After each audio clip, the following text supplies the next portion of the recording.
जब आप civil services या अन्य परीक्षाओं के लिए जुटे थे तो आप अपने परिश्रम पर, अपने काम करने के तरीके पर सबसे ज्यादा विश्वास करते थे।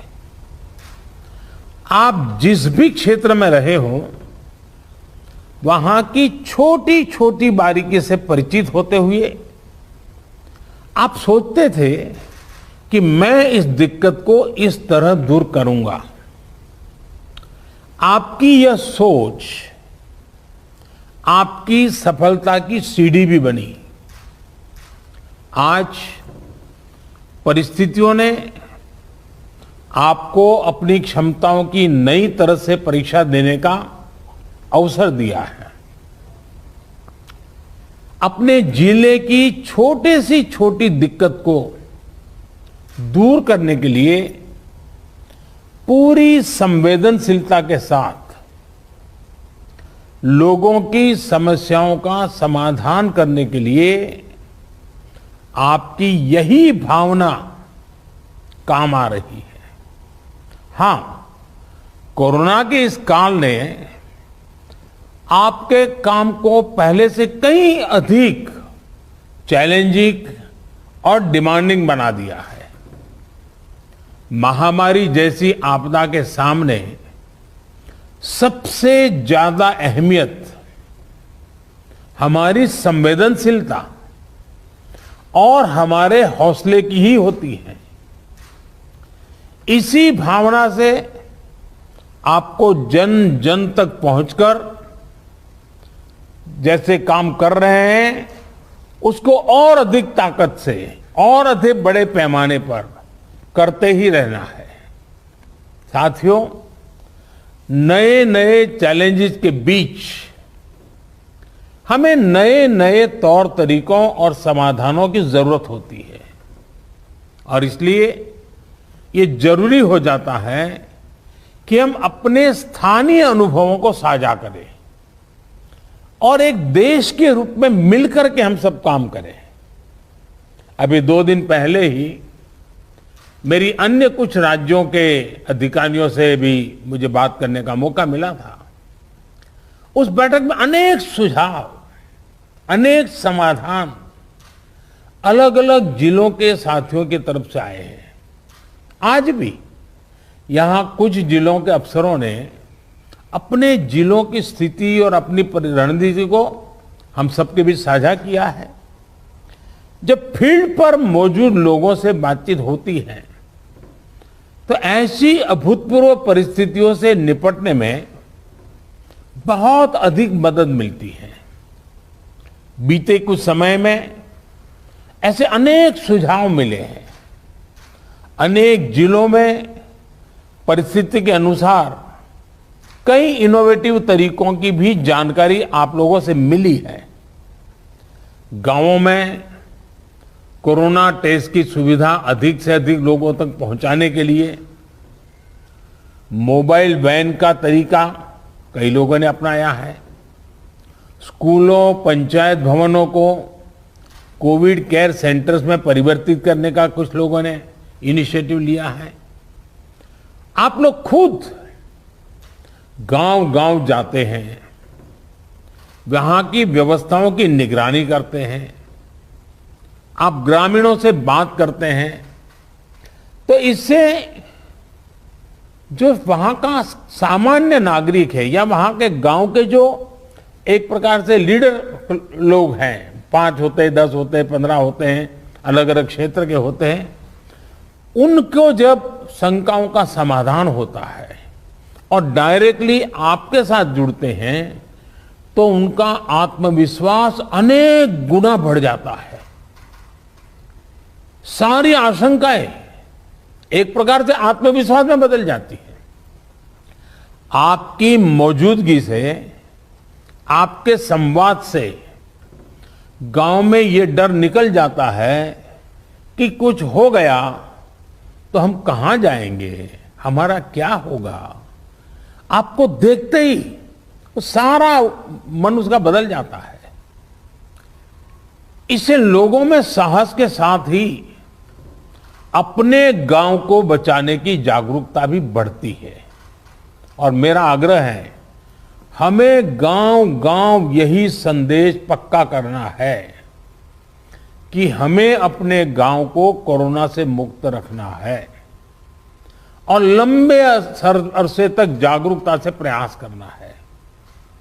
साथियों, बीते कुछ समय में ये बात सही है कि देश में एक्टिव केस कम होने शुरू हुए हैं। आप भी अपने जिले में अनुभव करते होंगे कि 20 दिन पहले जो एकदम से आपके ऊपर प्रेशर आया था, अब आपको भी काफी महसूस होता होगा बदलाव। लेकिन आपने इन 1.5 सालों में ये अनुभव किया हुआ है कि जब तक ये संक्रमण माइनर स्केल पर भी मौजूद है, तब तक चुनौती बनी रहती है। कई बार जब केस कम होने लगते हैं तो लोगों को भी लगता है कि अब चिंता की बात नहीं, वो तो चला गया। लेकिन अनुभव दूसरा है। टेस्टिंग और डिस्टेंसिंग जैसे मेजर्स को लेकर लोगों में गंभीरता कम न हो, इसके लिए सरकारी तंत्र, सामाजिक संगठन, जनप्रतिनिधि, इन सबके बीच में एक सामूहिक जिम्मेवारी का भाव हमें पक्का करना होगा और प्रशासन की जिम्मेवारी और बढ़ जाती है। कोविड एप्रोप्रिएट बिहेवियर जैसे मास्क पहनना, हाथ धुलना, जब इनमें कोई कमी नहीं आती, आपके जिलों में, आपके जिलों के बाजारों में, गांवों में कम से कम होने के बाद भी लोग सभी दिशा निर्देशों का पालन करते हैं, तो ये कोरोना से लड़ाई में बहुत मदद करता है। स्थितियों पर लगातार नजर रखने से जिले के सारे प्रमुख विभागों, जैसे पुलिस का विभाग हो, साफ सफाई की बात हो, इन सारी व्यवस्थाओं का, इनके बीच में बेहतर तालमेल और प्रभावी परिणाम स्वाभाविक रूप से निकलने लगते हैं। मुझे आपके कई जिलों से इस रणनीति पर काम करने के रिजल्ट्स की जानकारी मिलती रही है। इन जगहों पर आपने वाकई बड़ी संख्या में लोगों का जीवन बचाया है। साथियों, फील्ड में किए गए आपके कार्यों से, आपके अनुभवों और फीडबैक से ही प्रैक्टिकल और इफेक्टिव पॉलिसीज बनाने में मदद मिलती है। टीकाकरण की रणनीति में भी हर स्तर पर राज्यों और अनेक स्टेक होल्डर से मिलने वाले सुझावों को शामिल करके आगे बढ़ाया जा रहा है। इसी क्रम में स्वास्थ्य मंत्रालय की तरफ से 15 दिन के टीकों की उपलब्धता की जानकारी राज्यों को दी जा रही है।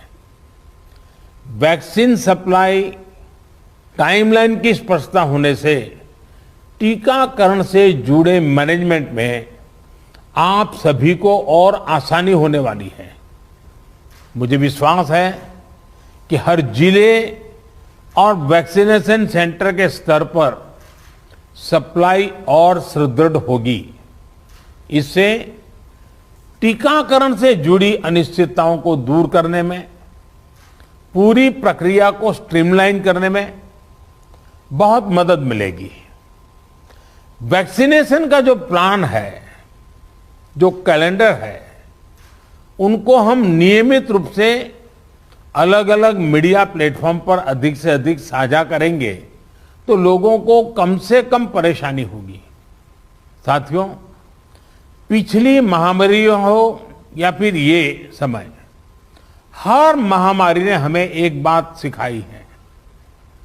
महामारी से डील करने के हमारे तौर तरीकों में निरंतर बदलाव, निरंतर इनोवेशन, निरंतर अपग्रेडेशन बहुत जरूरी है। ये वायरस म्यूटेशन में स्वरूप बदलने में माहिर है, एक प्रकार से बहुरूपिया भी है और ये वायरस धूर्त भी है। तो हमारे तरीके और स्ट्रेटेजीज भी डायनेमिक होने चाहिए।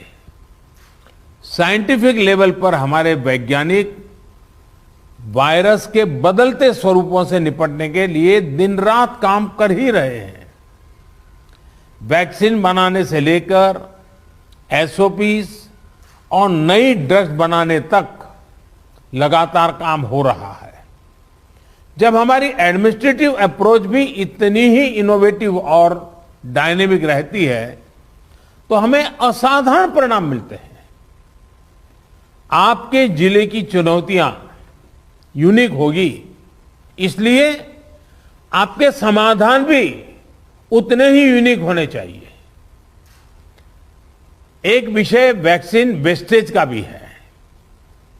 एक भी वैक्सीन की वेस्टेज का मतलब है किसी एक जीवन को जरूरी सुरक्षा कवच नहीं दे पाना।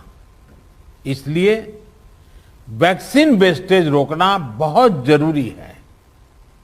मेरा यह भी कहना है कि जब आप अपने जिले के आंकड़ों की समीक्षा करते हैं तो उसमें अर्बन और रूरल इसको भी अलग अलग से आप गौर करें ताकि आपका फोकस रहे। इवन टियर 2, टियर 3 सिटी को भी अलग से उसका एनालिसिस करें ताकि आप फोकस वे में अपना स्ट्रेटेजी वर्कआउट कर सकते हैं। कहाँ कितनी ताकत लगानी है, किस प्रकार की ताकत लगानी है, ये बड़ी आसानी से आप कर पाएंगे। और इससे जब ये प्रकार से देखेंगे तो ग्रामीण इलाकों में कोरोना से निपटने में मदद मिलेगी। और मैं भी लंबे अरसे तक आप ही की तरह कुछ न कुछ काम करते करते यहाँ पहुंचा हूं। मेरा अनुभव है कि गांव के लोगों को अगर सही बात समय पर पहुंचा दी जाए तो वो बहुत रिलीजियसली उसको फॉलो करते हैं, बहुत रिलीजियसली। और जो शहरों में कभी कभी हमको किसी चीज को लागू करने में मेहनत पड़ती है, गांव में उतनी मेहनत नहीं पड़ती। हाँ, क्लैरिटी चाहिए, गांव के अंदर एक टीम बनानी चाहिए। आप देखिए वो परिणाम खुद दे देते आपको। साथियों, सेकंड वेव के बीच वायरस म्यूटेशन की वजह से अब युवाओं और बच्चों के लिए भी ज्यादा चिंता जताई जा रही है। अभी तक हमारी जो रणनीति रही है, आपने जिस तरह फील्ड में काम किया है उसने इस चिंता को उतना गंभीर होने से रोकने में मदद तो की है, लेकिन हमें आगे के लिए और अधिक तैयार रहना ही होगा। और सबसे पहला काम आप कर सकते हैं कि अपने जिले में युवाओं, बच्चों में संक्रमण और उसकी गंभीरता के आंकड़े व्यवस्थित करें। अलग से उस पर रेगुलर आप एनालिसिस कीजिए। आप स्वयं भी, मेरा सभी आप प्रमुख अधिकारियों से आग्रह है कि आप स्वयं भी उसका आकलन करें। इससे आगे के लिए तैयारी करने में मदद मिलेगी। साथियों, मैंने पिछली बार की बैठक में भी, और मैंने ये भी कह रहा कि जीवन बचाने के साथ साथ हमारी प्राथमिकता जीवन को आसान बनाए रखने की भी है। गरीबों के लिए मुफ्त राशन की सुविधा हो, दूसरी आवश्यक सप्लाई हो, काला बाजारी पर रोक हो, ये सब इस लड़ाई को जीतने के लिए भी जरूरी है और आगे बढ़ने के लिए भी आवश्यक है। आपके पास पिछले अनुभवों की ताकत भी है और पिछले प्रयासों की सफलता का मोटिवेशन भी है। मुझे पूरा भरोसा है कि आप सभी अपने अपने जिलों को संक्रमण मुक्त करने में सफलता पाएंगे, देश के नागरिक का जीवन बचाने में, देश को विजयी बनाने में हम सभी सफल होंगे। और मेरा आज कुछ साथियों को सुनने का मौका मिला है, लेकिन आपके पास, हर एक के पास कुछ न कुछ सफलता की गाथाएं हैं। बड़े अच्छे इनोवेटिव प्रयोग आप सबने कहीं न कहीं किए हैं। अगर वो आप मुझे पहुंचा देंगे तो जरूर इसको देश भर में पहुंचाने में मुझे सुविधा होगी, क्योंकि इंटेलेक्चुअली डिबेट करके कितनी भी चीज क्यों न निकाले, लेकिन उससे ज्यादा ताकत जो फील्ड में काम करता है, उसने जो अनुभव किया है और उसने जो रास्ते खोजे हैं, वो बहुत ताकतवर होते हैं। और इसलिए आप सबकी भूमिका बहुत बड़ी है, और इसलिए मेरा आपसे आग्रह है कि आप इसको निकालिए। दूसरा, पिछले 100 साल में किसी के जीवन में इतने बड़े संकट से जूझने की जिम्मेवारी नहीं आई है। आप डिस्ट्रिक्ट में बैठे हैं, आपके जिम्मे सबसे बड़ा बोझ आया है। आपने बहुत चीजें ऑब्जर्व की होगी, मानव मन को ऑब्जर्व किया होगा, व्यवस्थाओं की मर्यादाओं को देखा होगा, कम से कम संसाधनों का ऑप्टिमम यूटिलाइजेशन करके आपने एक नए रिकॉर्ड प्रस्थापित किए होंगे। जब भी मौका मिले इसको जरा जरूर अपनी डायरी में लिख करके रखिए। आने वाली पीढ़ियों को आपके अनुभव काम आएंगे, क्योंकि पिछली शताब्दी में 100 साल पहले जो बड़ी महामारी हुई, वो उसके उतने रिकॉर्ड उपलब्ध नहीं है कि वो लड़ाई, उसका रूप कैसा था, संकट कितना गहरा था, कहाँ क्या हुआ, बाहर निकलने के रास्ते क्या खोजे गए। लेकिन आज हमारे डिस्ट्रिक्ट के अफसर अगर ये डिस्ट्रिक्ट गैजेट की तरह इसको बनाएंगे, तो भविष्य की पीढ़ियों को भी हमारी ये मेहनत, हमारे अनुभव, ये आने वाली पीढ़ियों के लिए भी काम आएगा। और मैं आपको भी इस सफलता के लिए, इस मेहनत के लिए, और आपको और आपकी पूरी टीम को, जिस प्रकार से आप लोगों ने इसका नेतृत्व किया है, आपको बधाई देता हूं, आपकी सराहना करता हूं। और मैं आशा करता हूं कि आप और अधिक सफलता प्राप्त करेंगे, तेजी से सफलता प्राप्त करेंगे, और जन सामान्य के अंदर विश्वास पैदा करेंगे। सामान्य मानवीय का विश्वास विजय की सबसे बड़ी जड़ी बूटी है, सबसे बड़ी जड़ी बूटी है। इससे बड़ी जड़ी बूटी नहीं हो सकती है, और ये काम आप आसानी से कर सकते हैं। आप स्वस्थ रहें, कार्य का बोझ आपको ज्यादा है, मैं अनुभव करता हूं। अब बारिश की सीजन आएगी तो और एक सीजनल जो प्रेशर रहता है वो तो बढ़ने ही वाला है। लेकिन इन सब के बीच भी आप स्वस्थ भी रहें, आपका परिवार स्वस्थ रहे, और आपका जिला जल्द से जल्द स्वस्थ हो, हर नागरिक स्वस्थ हो, ये आपकी कामना ईश्वर पूरी करे, आपका पुरुषार्थ पूरी करेगा। मेरी तरफ से आपको बहुत शुभकामनाएं, बहुत बहुत धन्यवाद।